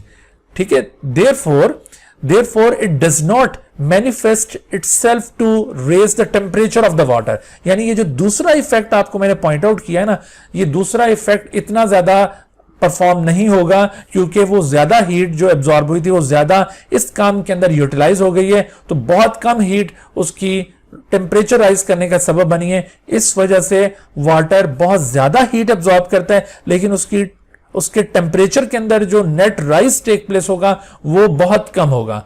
और इसके मुकाबले में जो दूसरे सब्सटेंसेस होते हैं, दूसरे सब्सटेंसेस में आपको ये हाइड्रोजन बॉन्डिंग नजर नहीं आती है, या फिर उसके अंदर दूसरे स्ट्रॉन्ग बॉन्ड्स प्रेजेंट होते हैं। जैसे अभी मैंने आयरन की मिसाल दी थी कि अगर आयरन में हीट एब्जॉर्ब होगी तो आयरन के अंदर चूंकि बहुत टाइट बॉन्डिंग प्रेजेंट होती है, तो जितनी हीट उसके अंदर एब्जॉर्ब होती जा रही है वो हीट उसके बॉन्ड्स को तोड़ नहीं पा रही।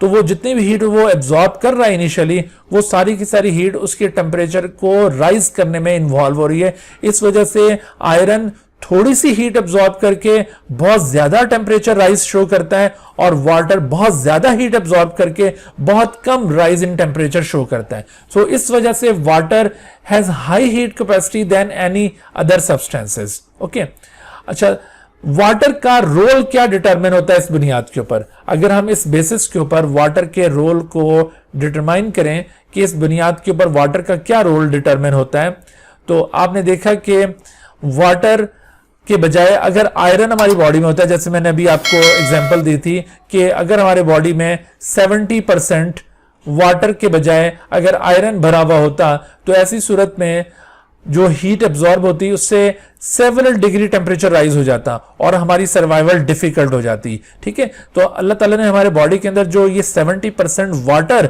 रखा हुआ है, उसका एक बड़ा अहम रोल क्या है कि ये वाटर बहुत ज्यादा हीट एब्जॉर्ब करता है लेकिन हमारे बॉडी के टेम्परेचर में बहुत ज्यादा राइज नहीं होने देता। लिहाजा वाटर का रोल क्या डिटरमिन हुआ इस प्रॉपर्टी की बुनियाद पर, हम कहेंगे कि water acts as temperature stabiliser in living bodies and prevents from the thermal shock. Living bodies के अंदर वाटर की प्रेजेंस की वजह से टेम्परेचर स्टेबलाइज हो रहा है, क्योंकि वाटर बहुत ज्यादा हीट एब्जॉर्ब करके बहुत कम टेम्परेचर राइज का सबब बन रहा है और इसी वजह से लिविंग बॉडीज को ये थर्मल शॉक से प्रिवेंट कर रहा है। ठीक है, तो ये वाटर का रोल आपने सजेस्ट करना है on the basis of heat capacity of water. अच्छा, अब देखो ये जो हीट कैपेसिटी ऑफ वाटर है, ये जो एक्वेटिक लाइफ है ना, उसके लिए ये बहुत ही इंपॉर्टेंट कैरेक्टरिस्टिक है, क्योंकि देखो एक्वेटिक लाइफ ये टेरेस्ट्रियल लाइफ के मुकाबले में ज्यादा सूटेबल समझी जाती है। क्यों? क्योंकि एक्वेटिक लाइफ के अंदर जो मीडियम है वो सारा वाटर पर मुश्तमिल है, लिहाजा यहां पर जितनी भी सनलाइट एब्जॉर्ब हो रही होती है तो वाटर उस लाइट को एब्जॉर्ब करके टेम्परेचर में बहुत कम राइज शो करता है। यानी आपको किसी इक्वेटिक इकोसिस्टम के अंदर बहुत ज्यादा टेम्परेचर वेरिएशन नजर नहीं आएगी। आपको किसी इक्वेटिक इकोसिस्टम में जो ऊपर वाली लेयर होती है उसमें तो थोड़ा सा टेम्परेचर में अप या डाउन नजर आएगा, लेकिन थोड़ा सा नीचे डेप्थ में चले जाएं, आप चंद इंच नीचे चले जाएं अगर उस एक्वेटिक वाटर बॉडी में, तो आपको ऑलमोस्ट एक ही जैसा टेम्परेचर मिलेगा। और ये ऐसा क्यों है? Because of this specific heat capacity of water. और इसी वजह से जो एक्वेटिक लाइफ है वो वाटर की इस प्रॉपर्टी को बहुत ज्यादा लाइक करती हैं। जैसे आपको ये फिश ये कहती हुई नजर आ रही है कि I love specific heat capacity of water, क्योंकि उसकी लाइफ बहुत आसान हो गई है वाटर की इस प्रॉपर्टी की वजह से। अच्छा, इसी तरह से आप देखिए कि एक और प्रॉपर्टी वाटर की है specific heat of vaporisation. Specific heat of vaporisation को आप इस तरह से डिफाइन कर सकते हो कि amount of heat again in the form of number of calories, या आप इसको जाउल्स में भी ले सकते हैं, required by per unit mass of a liquid substance. यहां पर आपने ख्याल रखना है कि यहां पर लिक्विड सब्सटेंस की बात हो रही है। स्पेसिफिक हीट कैपेसिटी में हमने किसी भी सब्सटेंस की बात की थी, वो लिक्विड भी हो सकता है, गैस भी हो सकता है और वो कोई सॉलिड भी हो सकता है, लेकिन हमेशा जो स्पेसिफिक हीट ऑफ वेपराइजेशन की हम बात करेंगे वो लिक्विड सब्सटेंसेस के हवाले से करेंगे कि कोई भी लिक्विड सब्सटेंस का अगर कोई यूनिट मास आपके पास मौजूद है, अगेन यूनिट मास का मतलब क्या होगा? यूनिट मास में be 1 gram of that substance या it may be 1 kilogram of that substance. ठीक है, तो इस तरह से ये unit mass of the substance, उसके अंदर कितनी हीट एब्जॉर्ब हो कि उस यूनिट मास ऑफ सब्सटेंस में वेपराइजेशन हो जाए, वो पूरे का पूरा वो जो unit mass of that substance है वो वेपराइज हो जाए, क्योंकि वो पहले लिक्विड स्टेट में और वो लिक्विड से गैसेस फॉर्म में चला जाए, यानी यहां पर फेज चेंज हो जाए। हमने स्पेसिफिक हीट कैपेसिटी में बात की थी कि उसमें फेज चेंज होने से पहले जितना अमाउंट ऑफ हीट एब्जॉर्ब होता है उसके मिनिमम इंक्रीज इन टेम्परेचर के लिए, उसको हम स्पेसिफिक हीट कैपेसिटी कह रहे थे। लेकिन यहां पर स्पेसिफिक हीट ऑफ वेपराइजेशन का कांसेप्ट क्या है कि this is the amount of heat required by per unit mass of a liquid substance to be vaporise. और वाटर की ये स्पेसिफिक हीट ऑफ वेपराइजेशन को किस तरह से रिप्रेजेंट किया जा सकता है कि specific heat of vaporisation can be represented by number of calories absorbed per gram vaporise, यानी वाटर का 1 ग्राम वेपोराइज करने के लिए जितनी कैलोरीज दरकार होंगी, जितनी कैलोरीज रिक्वायर्ड होंगी, उन कैलोरीज के अमाउंट को, उस हीट के अमाउंट को दरअसल स्पेसिफिक हीट ऑफ वेपराइजेशन कहा जाएगा। तो ये कितनी कैलोरीज हैं, इसको हम कैलकुलेट अगर करें तो ये अमाउंट हमारे सामने आएगा 574 कैलोरीज पर ग्राम, यानी वाटर का 1 ग्राम अगर 574 कैलोरीज हीट एब्जॉर्ब कर ले तो ये वेपोराइज हो जाएगा। ये फिर लिक्विड स्टेट में नहीं रहेगा बल्कि ये गैसेस स्टेट में चला जाएगा। जिस तरह से आपको यहां पे दिखाया है 1 ग्राम वाटर को वेपराइज करने के लिए 574 कैलोरीज रिक्वायर्ड है, तो बिल्कुल इसी तरह से आपसे अगर पूछा जाए कि 2 ग्राम वाटर को अगर वेपराइज करना हो तो अब कितनी हीट रिक्वायर्ड होगी, तो आप इसको 574 को 2 से मल्टीप्लाई कर दें। ठीक है, 2 से आप इसको मल्टीप्लाई कर देंगे 574 कैलोरीज को, और इस तरह से आपके पास इसका अमाउंट आ जाएगा। और अगर इसी तरह से आपसे कहा जाता है कि 3 ग्राम आपके पास अगर वाटर मौजूद है और इसको वेपराइज करना है तो इसके लिए कितनी हीट चाहिए होगी, तो आप इसको 3 से मल्टीप्लाई कर देंगे, तो इस तरह से आपके पास ये अमाउंट आ जाएगा। बस आपने जितने ग्राम्स वाटर का मैस इंक्रीज करना है उतने टाइम्स आपने ये कैलोरीज को, हीट को भी इंक्रीज करते जाना है। यानी जैसे 574 कैलोरीज पर ग्राम है, तो अगर आपसे पूछा जाए कि 1 किलोग्राम वाटर में कितनी हीट रिक्वायर्ड होगी, तो अब आप देखिए 1 किलोग्राम वाटर में अगर 574 किलो कैलोरी हीट एब्जॉर्ब हो तो ये किलोग्राम वाटर वेपोराइज हो सकता है। अच्छा, अब आपके सामने ये जो 2 एक्सप्रेशंस मौजूद हैं, इन दोनों एक्सप्रेशन में से आपसे अगर पूछा जाता है कि which one is correct value of specific heat of vaporization of water, 574 calories per gram या 574 किलो कैलोरीज पर किलोग्राम, तो which one is correct expression of specific heat of vaporization. तो आपने याद रखना है कि ये दोनों ही दरअसल बिल्कुल करेक्ट एक्सप्रेशंस हैं, क्योंकि दोनों एक्सप्रेशंस के अंदर एक ही कॉन्सेप्ट शो किया गया है, इस वजह से ये दोनों ही वैल्यूज बिल्कुल करेक्ट हैं। हां, अगर ये इस तरह से आपके पास ऑप्शन होता कि 574 कैलोरीज, लेकिन जो मैथ था वो किलोग्राम के अंदर गिवन होता, तो ये फिर रॉन्ग एक्सप्रेशन हो जाती। बिल्कुल इसी तरह से अगर ये 574 किलो कैलोरी हीट दिखाई गई होती लेकिन मैस ग्राम्स के अंदर गिवन होता, तो ऐसी सूरत में भी ये गलत एक्सप्रेशन हो जाती। इन दोनों को आप रिजेक्ट कर देंगे तो सही एक्सप्रेशन क्या होगी? सही expression specific heat of vaporisation की 574 कैलोरीज पर ग्राम या 574 kilo calories per kilogram of water है। स्पेसिफिक हीट ऑफ वेपराइजेशन का एक इफेक्ट हमारे सामने इस तरह से आता है कि आप सपोज कीजिए कि अगर किसी कंटेनर के अंदर, किसी बीकर के अंदर आपके पास अगर 1000 ml वाटर मौजूद है, 1000 ml वाटर, और इस 1000 ml यानी 1 लीटर वाटर में से जस्ट 2 ml वाटर अगर वेपोराइज हो जाए, एवोपरेट कर जाए, तो इन 2 ml वाटर्स की एवोपरेशन से रिमेनिंग 998 ml वाटर जो इस कंटेनर में अब मौजूद है, उस 998 ml वाटर का टेम्परेचर 1 डिग्री सेंटीग्रेड डिक्रीज हो जाएगा। ठीक है, इस 998 ml वाटर का टेम्परेचर 1 डिग्री सेंटीग्रेड लेस हो गया। वो कैसे? वो इस वजह से कि जो 2 ml वाटर यहां से निकल कर गए हैं, वो 2 ml वाटर अपने साथ हीट को भी ले गए, तो वो इस तरह से जो मॉलिक्यूल्स हीट एब्जॉर्ब कर चुके थे वो निकल गए यहां से, वो वेपराइज हो गए, तो जो रिमेनिंग वाटर है उसका टेम्परेचर डिक्रीज हो जाएगा। यानी इसको आप इस तरह से समझिए कि इसके अंदर हीट एब्जॉर्ब हो रही है, और जैसे जैसे इसके अंदर हीट एब्जॉर्ब हो रही है तो उसकी वजह से इसका टेम्परेचर राइज करने लगा है, लेकिन due to rise in temperature इसमें एवोपरेशन शुरू हो गई है because of this specific heat of vaporisation effect. तो जब ये एवोपरेशन यहाँ पे शुरू हुई तो इस एवोपरेशन की वजह से जो टेम्परेचर ऊपर गया था वो दोबारा नीचे आ जाएगा। तो इस वजह से हम कह रहे हैं कि 1 degree centigrade temperature is decrease due to this loss of just 2 ml water. लेकिन अब अगर आप इस बीकर के नीचे कोई बर्नर ऑन कर दें, कोई चूल्हा रख दें इसके नीचे, और मुसलसल इसको हीट मिलना शुरू हो जाए, तो ऐसी सूरत में आप देखिए जब इसको बहुत ज्यादा हीट मिलना शुरू हो जाएगी तो ऐसी सूरत में इसका टेम्परेचर फिर मुसलसल बढ़ना शुरू हो जाएगा। बेशक उसके साथ साथ ये एवोपरेशन भी जारी है, लेकिन चूंकि मुसलसल हीट मिली जा रही है तो फिर ऐसा कूलिंग इफेक्ट नहीं आएगा। लेकिन अगर मॉडरेट अमाउंट ऑफ हीट इसको दी जा रही है तो उस मॉडरेट अमाउंट ऑफ हीट की एब्जॉर्प्शन से जो एवोपरेशन परफॉर्म होगी, that evaporation causes a cooling effect in the remaining water. तो वाटर की इस प्रॉपर्टी की वजह से ये जो इफेक्ट आपने देखा है ना कि वाटर जब इस तरह से moderate amount of heat absorb करता है और उसमें एवोपरेशन परफॉर्म होती है और उस एवोपरेशन के रिजल्ट में जो रिमेनिंग वाटर होता है सिस्टम का, उसके अंदर कूलिंग इफेक्ट डेवलप होता है। तो इस बुनियाद पर हम इस स्पेसिफिक हीट ऑफ वेपराइजेशन की बेसिस के ऊपर वाटर का रोल क्या डिटरमिन करेंगे, इसकी बुनियाद पर हम वाटर का रोल ये डिटरमिन करेंगे कि water act as a cooling agent in living bodies and prevents from thermal shock.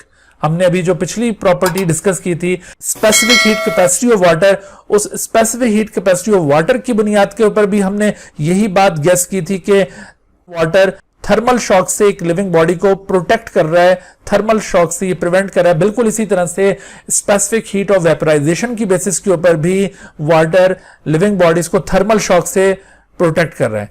तो अगर आपसे यहां पर क्वेश्चन पूछा जाए कि which of the following property enables the water to prevent the organisms from thermal shock, तो उसमें आपने स्पेसिफिक हीट कैपेसिटी को भी याद रखना है और ये जो स्पेसिफिक हीट ऑफ वेपराइजेशन है इस प्रॉपर्टी को भी याद रखना है। इन दोनों प्रॉपर्टीज की वजह से water actually prevents the organism from thermal shock.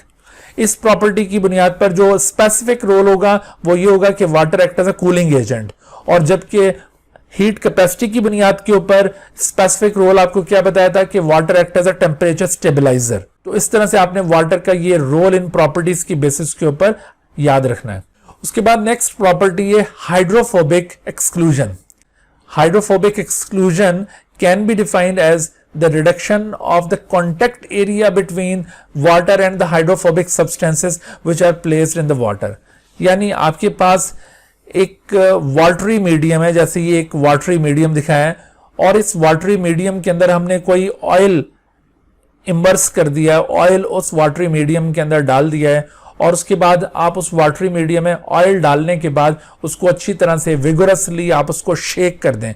अगर आप उसको अच्छी तरह से हिला देंगे तो आप देखेंगे कि वो जो ऑयल आपने उस वाटरी मीडियम के अंदर डाला था वो इस तरह से छोटे छोटे से ऑयल ड्रॉपलेट्स बनकर वो बिखर जाएगा, पूरे उस मीडियम के अंदर डिस्पर्स हो जाएगा। लेकिन अगर आप उस सिस्टम को स्टैटिक कर दें, आप उस वाटरी मीडियम को एक जगह पर स्टिल कर दें, तो आप देखेंगे कि आहिस्ता आहिस्ता वो जो ऑयल के ड्रॉपलेट्स थे वो एक दूसरे के साथ फ्यूज करना शुरू कर देंगे, एक दूसरे के साथ मर्ज होना शुरू हो जाएंगे और उनके फ्यूजन से, मर्जिंग से एक बड़ा ऑयल ग्लोब्यूल वजूद में आना शुरू हो जाएगा और वो जो बड़ा ऑयल ग्लोब्यूल है वो आहिस्ता आहिस्ता तैरता तैरता वो वाटर की सरफेस के ऊपर आ जाएगा और उस ऑयल का कुछ हिस्सा जो है वो वाटर के साथ कांटेक्ट में होगा, सिर्फ निचला हिस्सा, और मैक्सिमम पोर्शन वो वाटर की सरफेस से बाहर एक्सपोज कर लेगा। तो इस तरह से आपने देखा कि जब वो ऑयल छोटे छोटे ड्रॉपलेट्स की फॉर्म में था इस वाटरी मीडियम के अंदर, तो ड्रॉपलेट्स की फॉर्म में उस ऑयल का बहुत ज्यादा कांटेक्ट एरिया वाटर के साथ स्टैब्लिश हो रहा था। वाटर ने उन छोटे छोटे ड्रॉपलेट्स के साथ बहुत ज्यादा कांटेक्ट एरिया शो किया हुआ था, लेकिन ग्रेजुअली आपने देखा कि वाटर की ये प्रॉपर्टी है कि वाटर किसी भी इस तरह के हाइड्रोफोबिक मॉलिक्यूल्स को वो इस तरह अपने अंदर ज्यादा देर तक बर्दाश्त नहीं करता। वो क्या करता है कि उन हाइड्रोफोबिक मॉलिक्यूल्स को एक दूसरे के साथ ज्वाइन करता जाता है। तो अब आप देखेंगे जैसे जैसे ये डिफरेंट ड्रॉपलेट्स आपस में ज्वाइन करते जाएंगे तो ओवरऑल जो एक्सपोज्ड एरिया, ओवरऑल जो कांटेक्ट एरिया वाटर और इस हाइड्रोफोबिक कंपाउंड के दरमियान होगा वो रिड्यूस हो जाएगा। और मैंने आपको बताया कि जब ये ड्रॉपलेट्स सारे इकट्ठे हो जाएंगे तो ये इस तरह से तैरते हुए वाटर की सरफेस पर आ जाएंगे और वाटर की सरफेस पर आने के बाद सिर्फ इनकी जो लोअर सरफेस होगी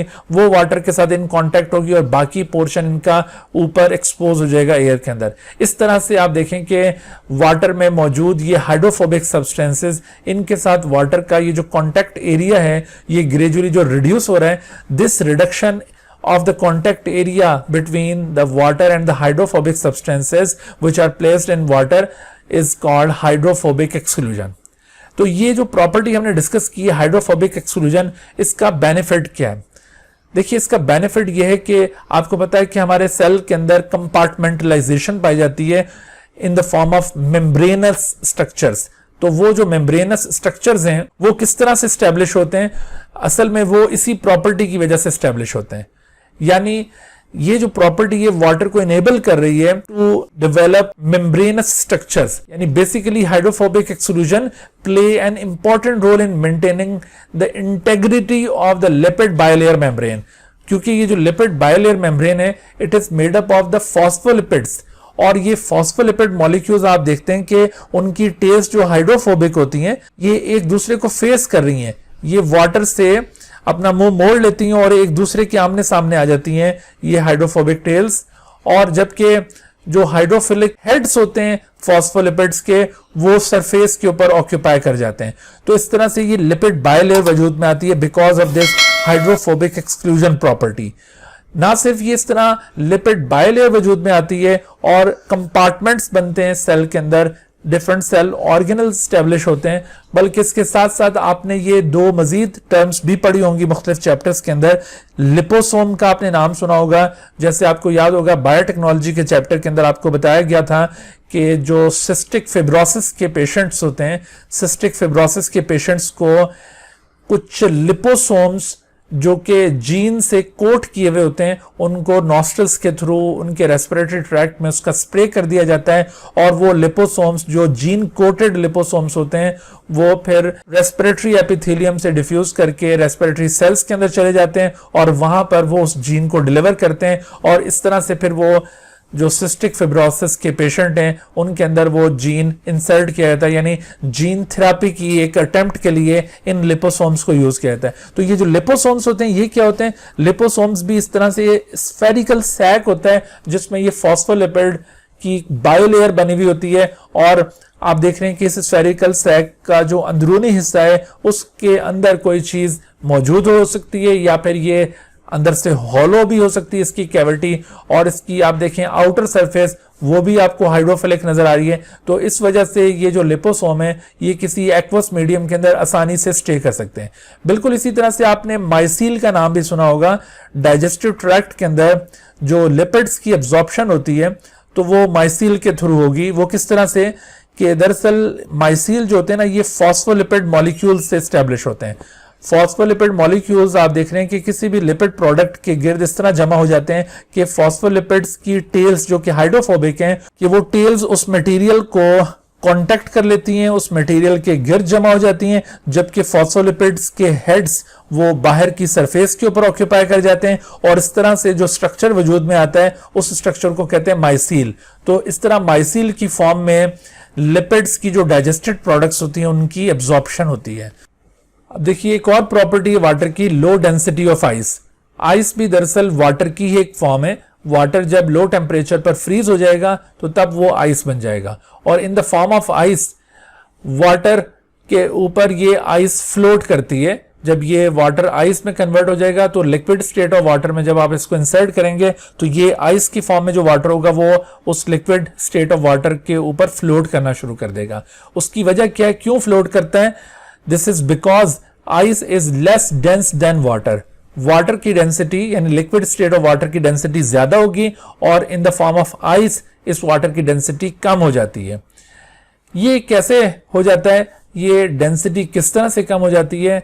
दरअसल जब ये आइस में कन्वर्ट होता है, जब ये फ्रीज होता है वाटर, तो उस वक्त इसके अंदर एक जाइंट स्ट्रक्चर वजूद में आता है, और ये जाइंट स्ट्रक्चर इस तरह से बनता है कि maximum number of hydrogen bonds इसके अंदर डेवलप हो जाते हैं, और in maximum number of hydrogen bonds की वजह से ये जो आइस है इसके अंदर वाटर मॉलिक्यूल एक लैटिस लाइक स्ट्रक्चर शो करते हैं। लैटिस का मतलब क्या होता है? लैटिस दरअसल एक खास ज्योमेट्रिक शेप है, स्पेसिफिक ज्योमेट्रिक शेप है। तो ये स्पेसिफिक ज्योमेट्रिक शेप किस तरह की होती है?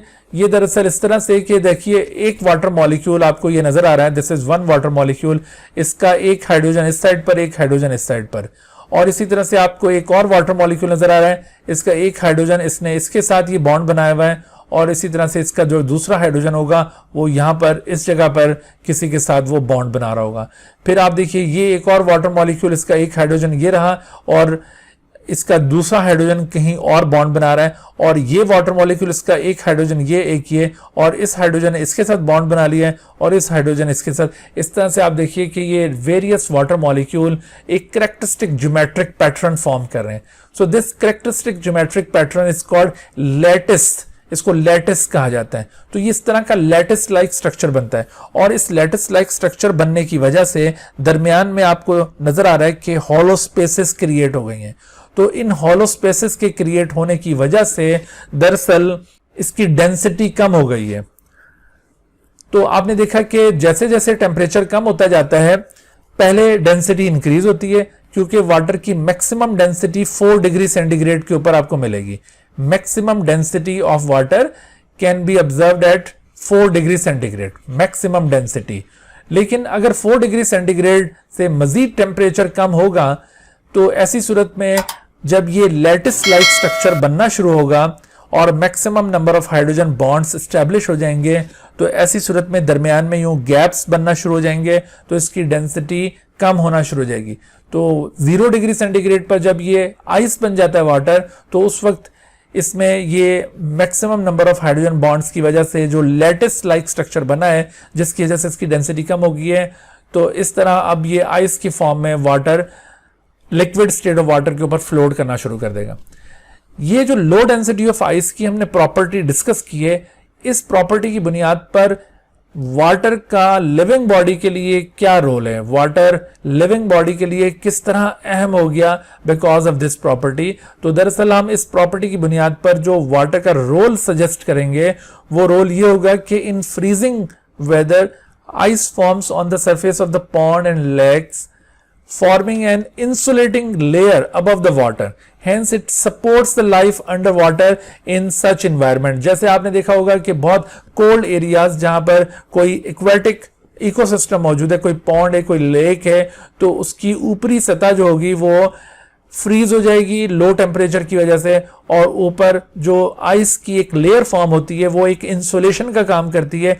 बाहर जो बहुत टेम्परेचर लो हो चुका था, उस लो टेम्परेचर का इफेक्ट अंडर वाटर नहीं हो पाएगा, सिर्फ ऊपर की सतह चूंकि उसकी फ्रीज हुई है, जबकि नीचे की जो सतह है वो अभी फ्रीज नहीं हुई और वहां पर जो टेम्परेचर है वो मॉडरेट रहेगा। लिहाजा जो अंडर वाटर लाइफ होगी वो आसानी से वहां पर सरवाइव करती रहेगी, उसको बाहर का जो लो टेम्परेचर है वो अफेक्ट नहीं कर सकेगा, क्योंकि ये जो ऊपर एक आइस की लेयर फॉर्म हुई है इसने एक इंसुलेशन का काम किया।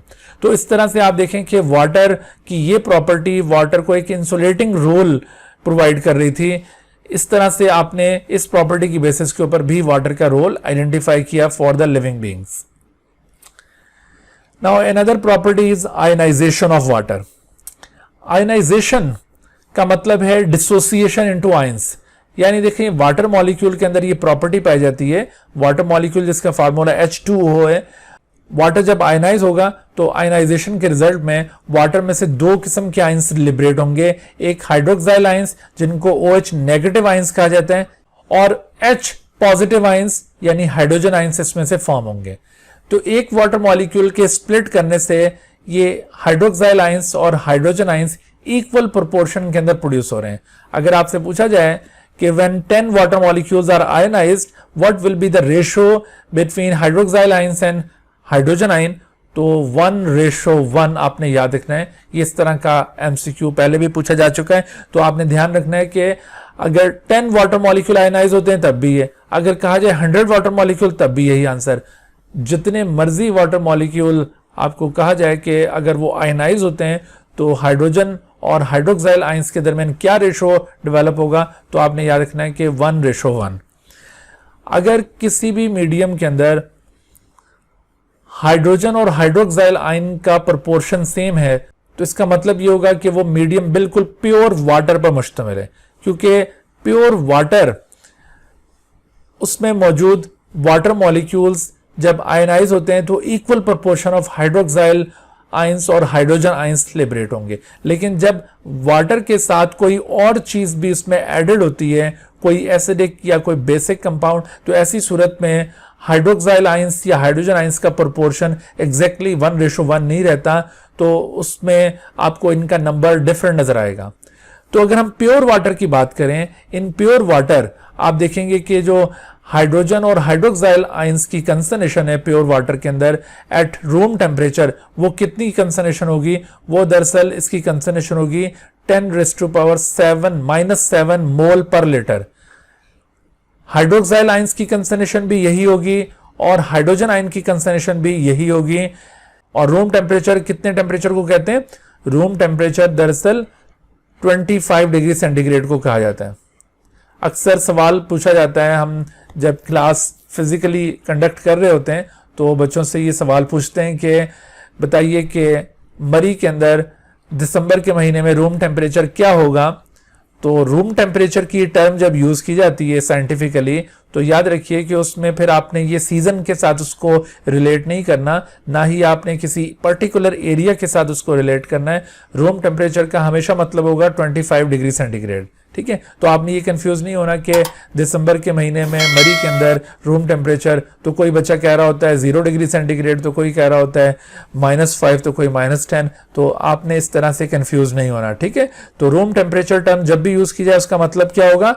Eight 25 degree centigrade. तो इस 25 डिग्री सेंटीग्रेड के ऊपर हाइड्रोक्साइल आयंस और हाइड्रोजन आयंस इक्वल प्रोपोर्शन में मौजूद होंगे प्योर वाटर के अंदर, और इनकी कंसंट्रेशन क्या होगी? किसी एक आयन की कंसंट्रेशन में आपको ये बता रहा हूं 10⁻⁷ मोल पर लीटर। देखो, एक ऐसा मीडियम जिसके अंदर ये दोनों आयंस इक्वल कंसंट्रेशन में मौजूद होते हैं ना, उस मीडियम को क्या कहा जाता है? उस मीडियम को न्यूट्रल कहा जाता है। That medium is known as neutral medium. और उसकी पीएच कितनी होती है? उसकी पीएच दरअसल 7 होती है। तो ये 7 पीएच वाला जो मीडियम होगा उसके अंदर आपको हाइड्रोक्साइल आयंस की कंसंट्रेशन भी 10⁻⁷ मोल पर लीटर मिलेगी, और इसी तरह से हाइड्रोजन आयंस की कंसंट्रेशन भी 10⁻⁷ मोल पर लीटर मिलेगी। आपने simply being the student of biology 2-3 चीजें यहां पर जरूर याद रखनी है। ये सारे कॉन्सेप्ट्स बायोलॉजी के लिए इंपॉर्टेंट नहीं है, केमिस्ट्री में ये चीजें आप ज्यादा डिटेल से पढ़ते हैं और वहां पर इनके मुतालिक क्वेश्चंस भी आ सकते हैं। आपने यहां पर ये याद रखना है कि एक ऐसा मीडियम जिसमें pH 7 है, तो उसकी हाइड्रोजन आयन और हाइड्रोक्साइल आयन कंसंट्रेशन क्या होगी? और वो है ये 10⁻⁷ मोल पर लीटर, और इसकी भी है। और अगर कहा जाए कि 7 से जैसे जैसे pH ऊपर जाएगी तो मीडियम न्यूट्रल होगा या एसिडिक होगा या अल्कलाइन होगा, तो इस तरफ ये अल्कलाइनिटी बढ़ रही है, बेसिसिटी बढ़ रही है। और अगर मीडियम की pH 7 से नीचे जा रही है तो ऐसी सूरत में उसकी एसिडिटी इंक्रीज हो रही है। ये कॉन्सेप्ट्स आपने कुछ याद रखने हैं। अच्छा, ये जो प्रॉपर्टी हमने डिस्कस की है आयनाइजेशन ऑफ वाटर, तो इस प्रॉपर्टी की बेसिस के ऊपर वाटर का क्या रोल है? तो बेस्ड अपॉन दिस प्रॉपर्टी आप कह सकते हैं कि water provides hydrogen ions and hydroxyl ions for various metabolic activities. जो डिफरेंट मेटाबॉलिक एक्टिविटीज हैं उनके लिए ये हाइड्रोजन आयंस और हाइड्रोक्साइल आयंस प्रोवाइड कर रहा है। वाटर का ये रोल डिटरमिन होगा based upon this property of ionisation. उसके बाद आखिरी एक प्रॉपर्टी हम डिस्कस करते हैं, that is called protection. Water एक प्रोटेक्टिव एजेंट भी, उसके अंदर प्रोटेक्टिव प्रॉपर्टी भी पाई जाती है। वाटर कभी तो ये एज लुब्रिकेंट प्रोटेक्शन प्रोवाइड करता है फ्रॉम एब्रेसिव डैमेज, किसी किस्म की रगड़ की वजह से जो डैमेज आने का अंदेशा होता है किसी लिविंग बॉडी को, तो उस डैमेज को ये प्रिवेंट करता है। तो it protects the organism from abrasive damage as a lubricant, ये इसका रोल है। और इसी तरह से दूसरा इसका जो प्रोटेक्टिव रोल होगा वो as shock absorber, it protects from the mechanical shocks, mechanical injuries से ये प्रोटेक्ट करता है। मिसाल के तौर पर आप देखिए कि ये जो सेरिब्रोस्पाइनल फ्लूइड है, cerebrospinal fluid which is present around the brain, और ना सिर्फ ब्रेन के अराउंड बल्कि विद इन द ब्रेन भी ये प्रेजेंट है, और इवन स्पाइनल कॉर्ड के अंदर सेंट्रल कैनाल में भी और उसके गिर्द भी ये मौजूद है। तो ये सेरिब्रोस्पाइनल फ्लूइड, इसका यहां पर क्या रोल है? सेरिब्रोस्पाइनल फ्लूइड क्या ये लुब्रिकेंट के तौर पर एक्ट कर रहा है या शॉक एब्जॉर्बर के तौर पर, या दोनों के तौर पर? इस तरह के क्वेश्चंस यहां से हो सकते हैं। तो आपने याद रखना है कि ये बेसिकली एक शॉक एब्जॉर्बर है, यानी किसी किस्म का कोई मैकेनिकल शॉक इस ब्रेन को ना पहुंच पाए, इस वजह से ये फ्लूइड यहां पर मौजूद है। और ये एक फ्लूइड मैट्रिक्स यानी एक कुशन का काम कर रहा है, ताकि हम जो कभी गुस्से में आके दीवार में सर दे मारते हैं तो कहीं हमारे ब्रेन को डैमेज ना हो जाए। तो इस वजह से ये दरअसल एक कुशन यहाँ पे मौजूद है और इससे इसको किसी किस्म की मैकेनिकल इंजरी फेस नहीं करनी पड़ती। ठीक है, तो आपने ये याद रखना है कि सेरिब्रोस्पाइनल फ्लूइड का रोल एज लुब्रिकेंट नहीं है, क्योंकि यहाँ पर कोई ब्रेन मूव तो नहीं कर रहा ना स्कल के अंदर, ब्रेन तो एक जगह पर मौजूद है, बस उसके अंदर कोई मूवमेंट तो हो नहीं रही, इस वजह से इसका रोल एज लुब्रिकेंट नहीं, एज शॉक एब्जॉर्बर है। उसके बाद फिर देखिए एक और एग्जांपल, आपने देखा होगा कि हार्ट के गिर्द भी एक फ्लूइड प्रेजेंट होता है। Heart is enclose in a membranous sac called pericardial sac, और इस पेरिकार्डियल सैक या जिसको पेरिकार्डियम भी कहते हैं, उसके अंदर एक फ्लूइड है हार्ट के गिर्द जिसे पेरिकार्डियल फ्लूइड कहा जाता है। सो दिस पेरिकार्डियल फ्लूइड, इसका रोल क्या होगा? It act as a lubricant और शॉक एब्जॉर्बर और बोथ। तो ये बेसिकली एक लुब्रिकेंट है। वो क्यों? वो इस वजह से कि हार्ट ने मुसलसल बीटिंग एक्टिविटी परफॉर्म करनी होती है, और इस बीटिंग एक्टिविटी परफॉर्म करते हुए कहीं ये इसके ऊपर मौजूद पेरिकार्डियल सैक उसको किसी किस्म का कोई एब्रेसिव डैमेज ना पहुंचा पाए। तो इस वजह से लुब्रिकेशन की यहाँ पे सख्त जरूरत है, तो उस लुब्रिकेशन को प्रोवाइड करने के लिए पेरिकार्डियल फ्लूइड यहाँ मौजूद है। तो इसका रोल क्या होगा? As lubricant. फिर इसी तरह से एक और एग्जांपल देखिए, एमनियोटिक फ्लूइड। एमनियोटिक फ्लूइड जो डेवलपिंग यंग वन के गिर्द मौजूद है within the mother body in the uterus. तो ये एमनियोटिक फ्लूइड इस डेवलपिंग यंग वन को प्रोटेक्ट कर रहा होता है। किस चीज से प्रोटेक्ट करता है? From mechanical injury. यानी मदर अपनी डेली लाइफ की जो एक्टिविटीज हैं उनको परफॉर्म करते हुए जब वो चलती फिरती है, उठती बैठती है, तो ऐसी सूरत में इस डेवलपिंग यंग वन को किसी किस्म का डैमेज ना पहुंच पाए। तो इस वजह से ये एमनियोटिक फ्लूइड इसके गिर्द मौजूद है। तो यहाँ पर एमनियोटिक फ्लूइड का रोल क्या होगा? एज लुब्रिकेंट या शॉक एब्जॉर्बर या बोथ। तो यहाँ पर किसी हद तक बोथ हम यहाँ पर पिक कर सकते हैं, क्योंकि देखो ये एमनियोटिक सैक के अंदर जो डेवलपिंग यंग वन है ये मुसलसल मूव भी कर रहा होता है, तो इसको किसी किस्म का कोई एब्रेसिव डैमेज ना पहुंचे। ये जो इसका एमनियोटिक सैक है वो उसके स्किन के ऊपर किसी किस्म का कोई रप्चर ना क्रिएट करें।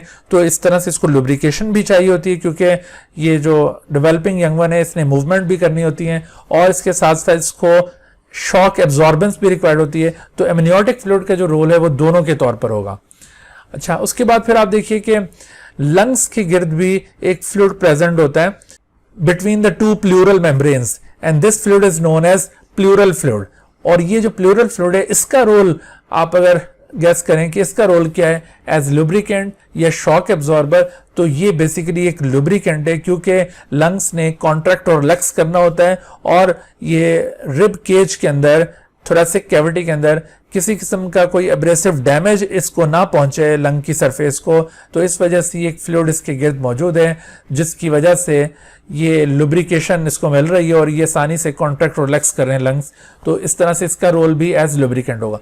बिल्कुल इसी तरह से बॉडी के और भी फ्लूइड्स के मुतालिक ऐसे क्वेश्चंस पूछे जा सकते हैं, लेकिन एक बात यहाँ पर याद रहे कि बॉडी के जितने भी फ्लूइड्स हैं, ठीक है, ये सारे एक्वस फ्लूइड्स हैं, लिक्विड फ्लूइड्स हैं, वाटरी फ्लूइड्स हैं, ये दरअसल वाटर का ही एक रोल है जो आपने अभी एज लुब्रिकेंट या एज शॉक एब्जॉर्बर ऑब्जर्व किया। लेकिन आपने यहाँ पर एक बात के लिए मोहतात रहना है कि बॉडी के हर फ्लूइड को आप एज लुब्रिकेंट या शॉक एब्जॉर्बर कंसिडर नहीं करेंगे। जैसे मिसाल के तौर पर अगर मैं आपसे पूछता हूं कि आपके स्किन से जो स्वेट प्रोड्यूस हो रहा है वो स्वेट लुब्रिकेंट के तौर पर एक्ट कर रहा है या शॉक एब्जॉर्बर या बोथ या नन ऑफ देम, तो आपने नन ऑफ देम की तरफ जाना है।